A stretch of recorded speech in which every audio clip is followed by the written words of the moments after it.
Чарли си намери приятел, така е. Здравейте, приятели мои, аз съм Ори, много обичам да пътувам. Крайно време беше да дойде и любимия ми месец, декември. Имам толкова семейни поводи. Ела, Чарли.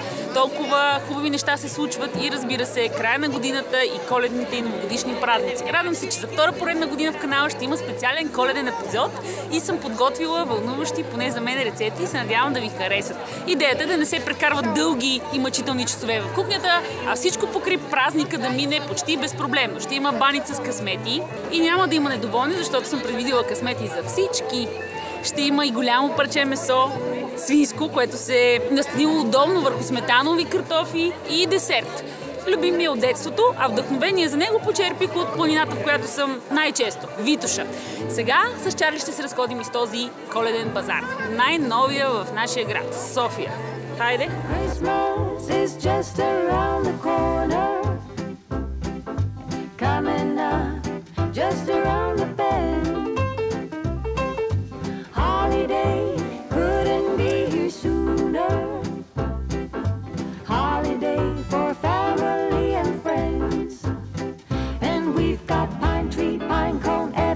Mistletoe, candy cane, Santa Claus, a gingerbread woman and a gingerbread man in a gingerbread house and all. Christmas is just around the corner. Може и да е сезона на червеното вино, на греното вино, но балончетата винаги са актуални. Хубаво, пеливо българско вино за добро настроение.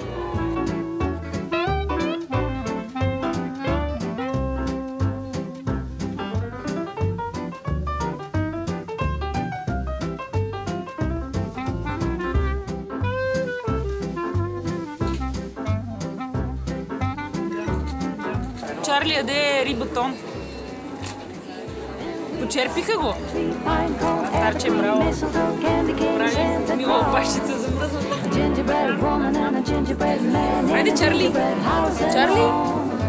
Christmas is just around the corner.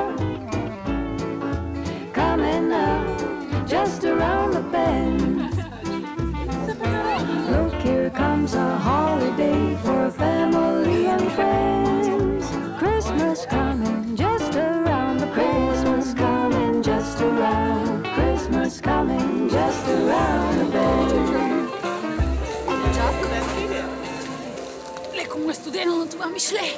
Отново сме в време от годината, в което всички влизаме в коледен филм. Едни са очаровани и чакат с нетърпение празниците, други пък напротив, тази предколедна атмосфера и суматоха по някакъв начин ги затормозява. Надявам се, приятели, следващите минути да се забавляваме заедно. Ще влезем след малко в кухнята на топло, на уютно, ще приготвим напитката и останалите неща, които съм си наумила. И така, важно да има хубаво предколедно настроение. Тук в киноцентъра Бояна всичко е чудесно. Има въздух, има вкусна храна и напитки, приятна музика и лампички. Чарли му е малко студено, но все пак. Заповядайте в моята кухня. Здравейте, приятели, в моята празнично украсена кухня. Преди да започна да приготвям храната, ще забъркам набързо един коктейл. Идеята за него ми дойде точно когато варихме ракия. По това време на годината много хора правят греена ракия с мед или пък с захар, слагат черен пипер. Ние днес с ракията, която е домашна и ми е подарък от Тинчето, ще направим чуден коктейл. Коктейлите са ми любими напитки и напоследък доста се запалих и правя всякакви проби. Домашните коктейли могат да бъдат безкрайно море от удоволствие, стига човек да реши да отдели време. Сега, изстудявам чашата, в която ще сервираме първо. Просто така напитката ще е с оптималната температура, когато я приготвим. И сега в шейкъра ще разбъркам домашната ракия, малинов сироп, ще има фреш от розов грейпфрут, лимонов сок, малко капки фреш от лайм, за да е свежо, ванилов екстракт, черен пипер, който е едро счукан, за да стане интересно на непцето, щипка солна люспи и забележете един цял белтък, който ще направи прекрасна пяна и коктейла така ще изглежда много привлекателен. Да започваме!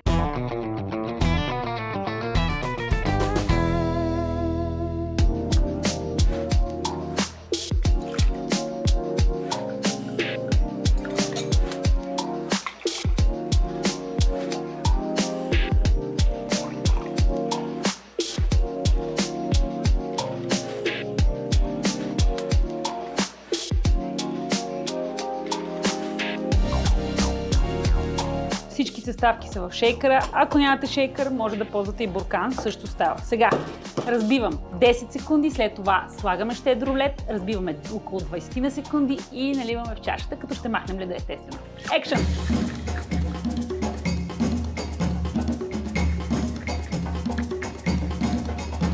Сега отваряме и слагаме щедро лед. Слагаме леда след като първо сме разбили, за да може да се образува стабилна пяна и да няма вода, защото леда носи вода. Оп, за малко. 3-4 купчета лед и ще видите как ще се запоти шейкъра. Сега разбивам 20 секунди и сервирам най-накрая. Shake it, shake it!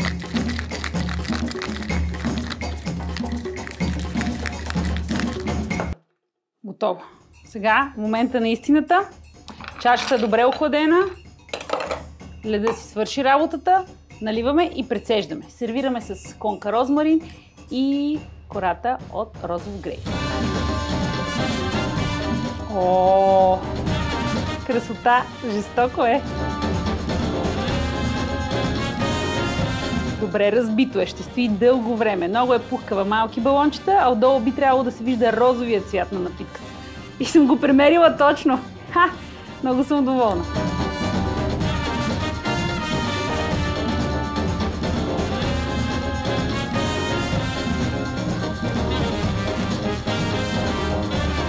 Конка розмарин. Ударих я в пода няколко пъти, за да отпусне аромат. Нагънах кората от грейпфрута по същата причина и сега ще се насладя на този коктейл с приятен розов цвят и бяла шапка. Много приятен баланс има. Ракията не доминира, усещат се много плодове и е приятно свежо. Нито е много сладко, нито е много кисело. Баланс. Време е да готвим.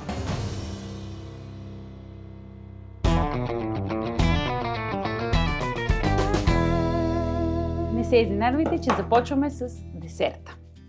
Защото трябва да отлежава и защото в повечето случаи, когато човек приготвя празнична вечеря, прави първо десерта. Ако е пък е торта, съвсем задължително е това, дори може да направите от предния ден. Ще приготвим едни любими мои пасти, любими от детството, вдъхновени от любимата ми планина. Много любими неща в този сладкиш. Пасти Витоша, в мой си стил. Няма да са с маслен крем, а с маскарпоне. В тях ще има малини, защото на Витоша има много малини, съм брала и ми харесват и обичам тези плодове. С домашен блат, разбира се. За празниците да купуваме блат някак си е несериозно, а пък и домашния се прави бързо и е много вкусен. И е супер лесен като рецепта. 5 яйца на стайна температура, 5 лъжици захар, 5 лъжици брашно, малко бак повар, за да сме сигурни в добрия краен резултат, щипка сол и готово.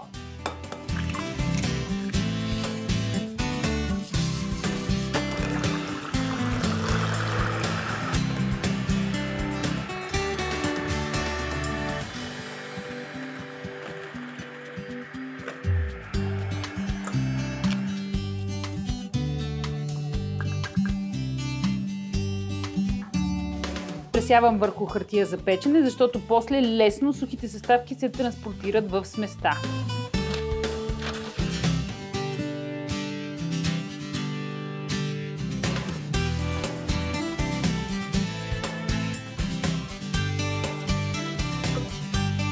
Много е готин и пухкав. После от сега се личи. Колко балончета и въздух са вкарани. Заравнявам, много е пухкав, много е приятен и във фурна.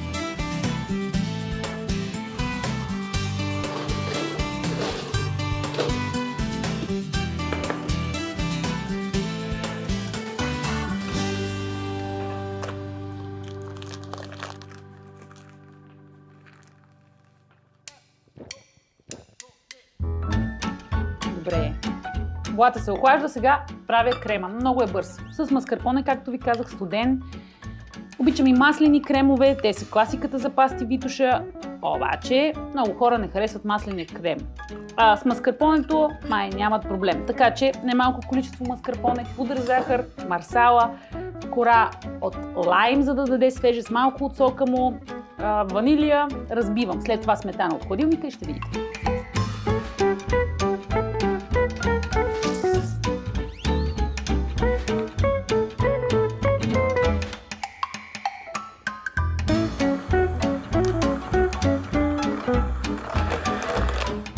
Цялата захар бързо се разтваря и не е нужно много да се бърка. Сега сметаната току-що извадих от хладилника. Трябва да е студена, иначе няма да се разбие. И отново действам с миксера. Оп, една капка. Трябва да стане пухкав крем.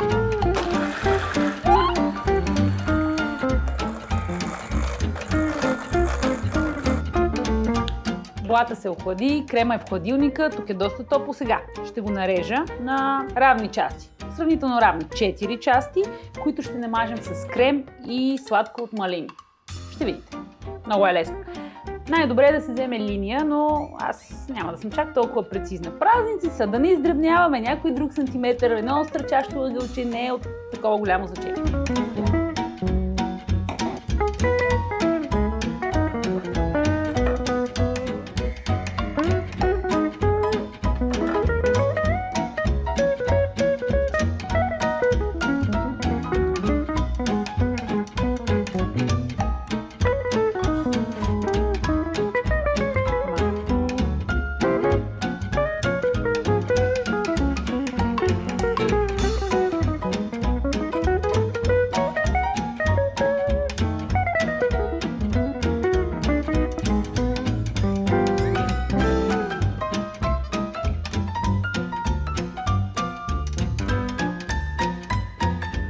Горе-долу изглежда добре. Не е нужно да се престаравате с намазването, защото после ще има шапка от белтък и ще я брюлираме.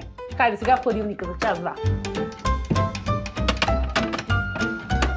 Преминаваме към другата рецепта – свинското. В България си хапваме свинско по време на коледните празници. Такава е традицията. Какво по-хубаво от голямо парче свинско месо, настанило се удобно в тава, в която цвърчат картофи, потопени в сметанов сос, в който ще има малко манатарки. Това е идеята ми за празнично основно ястие, приятели. Месото е добре да бъде мариновано предварително. Ще направя смес от зехтин, смачкан чесън, сол, ще има, може би, пушен червен пипер и още други неща, не съм решила какви. Ще сложа кръгчета портокали върху месото и ще видите.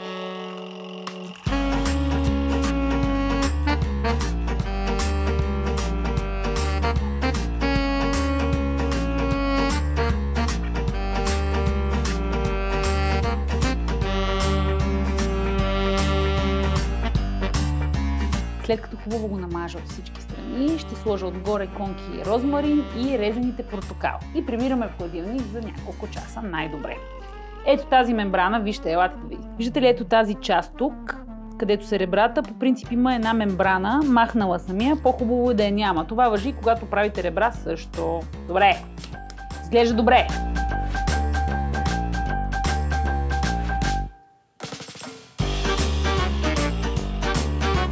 Докато месото е в хладилника и се маринова още малко, ще направя картофите. Нарязала съм около 2 кг обелени картофи на ето такива парчета. С ренде, наречено мандолина. Може и на ръка с нож, но няма да са толкова раз. Сега ги слагам в тава. Може би тази тава ще ми е малка. Да видим.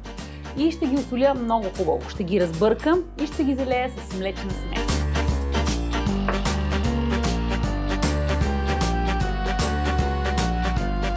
Картофите, които приготвим, се наричат гатиноа, но звучи доста претенциозно, така че аз им казвам сметанови картофи и са чудна гарнитура, дори самостоятелно ястие, като огретен, запечени картофи. Сега млечната смес. 1-2 скибитки чесън, които да ароматизират всичко, мляко и животинска сметана или сметана, която е с масленост около 35%. Повечко трябва да е нейното количество, за да можете да плуват в тази смес. Индийско орехче, горчица, която е едрозърнеста, сол, черен пипер и ще накълцам манатарки, които съм напоила с гореща вода. Манатарки от Родопите. Купих си ги миналата година и още имам. Заливаме картофите, леко разбъркваме. Красота! Престоя колкото престоя, но както е казал и Мечопо, колкото повече, толкова повече. Имайте го предвид. Сега вариантите са два. Махаме розмарина и портокалите и го печем без тях, но може и с тях, както искате. Те са ароматизирали достатъчно много месото. Но не ви съветвам да оставите само клонките розмарин, тъй като те прегарят. Така че аз лично ги слагам ето така отдолу върху картофите, отгоре месото, малко масло и бутам в фурната, която е загрята на 180 градуса, умерена температура, нали няма да прелее. и пека, така около час и половина. Може по време на печенето да се превърти, за да се зачерви от всички страни горе-долу равномерно. Това е котлет и ще го пека на тази температура през цялото време.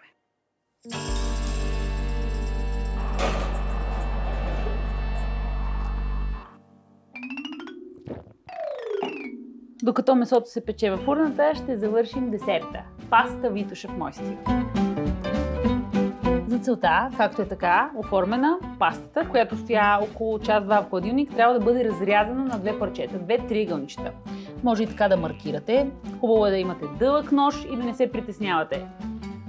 Отдавна не съм го правила. Дано се получи от първия път.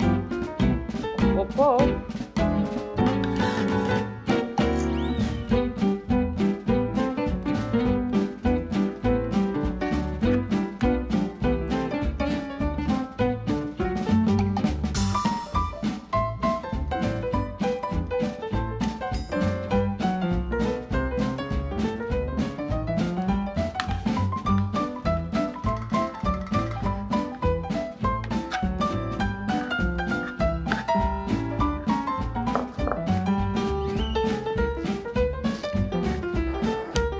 Време е за огън.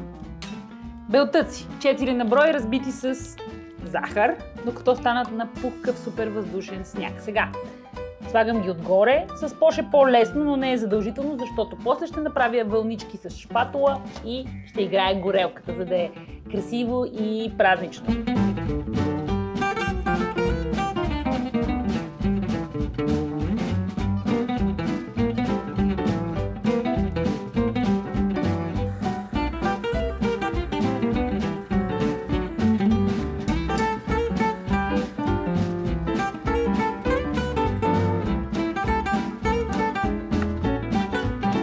Приятели, така изглежда готовата паста Витоша в мой стил. Леко е крива. Ако питате моите приятели зад камерата, те ще ви кажат, че по-скоро прилича на пирин, не на Витоша, но аз си твърдя, че това е паста Витоша и ето, разрязвам я, за да я видите веднага. И сега ще опитам, разбира се. Естествено, че десерта трябва да се сервира накрая, но малини, лайм, пухкав крем и наистина супер въздушни блатове. Интересно, но тък му подготвих продуктите за последната рецепта и вече месото е готово. Час и половина във фурната изглежда по този начин. Искам така да го сервирам на масата. Още свеж розмарин насам-натам, за да е свежо, за да е приятно. Хубаво е месото да почине преди да се разреже. Имайте предвид, че в сърцевината си не е добре овкусено. Така че предлагам да бъде сервирано всяко едно котлетче, поръсено с сол на люспи и капки зехтин с аромат на трюфел. Вътре има манатарки, капките зехтин с аромат на трюфел ще го направят още по-вълнуващо като вкус. Това, разбира се, е опция. Ако не обичате гъби и трюфели, стойте далеч от тях. Доволна съм от крайния резултат.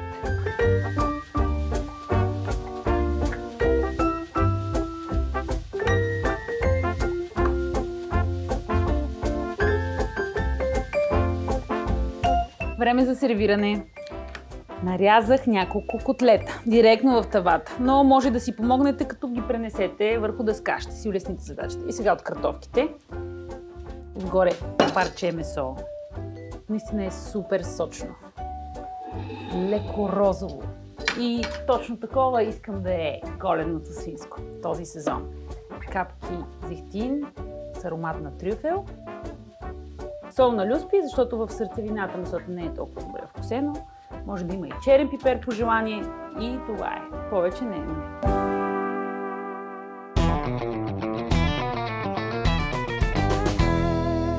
Празничната маса без баница с късмети няма да е пълна. И аз ще приготвя. Много е бърза, много е красива и няма да има сърдити, защото във всяко малко парченце, във всяка розичка ще има по един късмет. После ще ги подредя като венец и хем ще е красиво, хем хрупко и много вкусно. Няколко яйца разбивам с кисело мляко. Има натрушено хубаво българско краве сирене и доста разтопено масло. Кори. За да е всичко бързо и да не прекарваме часове крепечката и кухнята, колкото и да го обичаме, взех готови кори. Най-добрите, които успях да намеря на пазара. И с тях стават страхотни, чудни розички. Сега ще видите.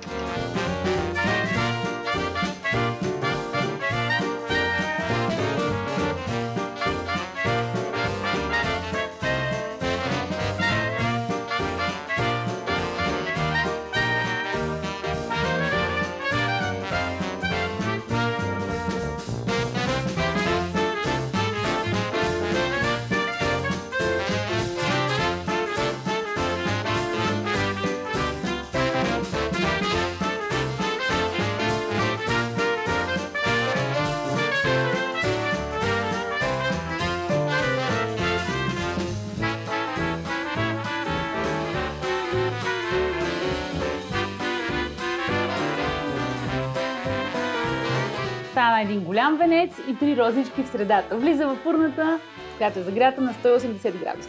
Около 12 до 15 минути ще ги пека. Баницата е готова. Баничките във форма на розички все още парят. Ох, хрупкави, парещи. Нямам търпение да си взема късмечето. Така правя, като малките деца. Много е вкусна. Рецептите за всички ястия, които направих и за напитката, може да намерите в описанието под видеото, приятели. А следващата седмица ще ги кача в моя инстаграм. Може да ме последвате и там. И в страницата на Laura Travels във Facebook. Околосветско пътешествие! Вау, какъв готин късмет!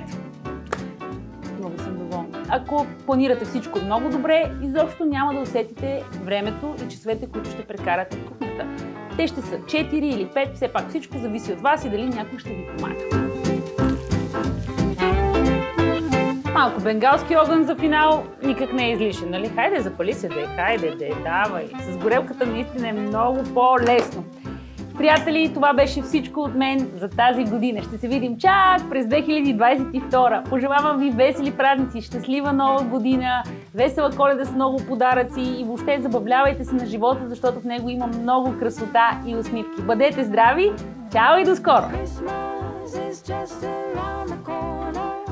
Балансиране. Много съм доволна. Това е безалкохолен коктейл вече, най-накрая. Искаш да го опиташ? Нямам търпение да си взема късметчето. Така правя. Като малките деца. Екшън! Много ми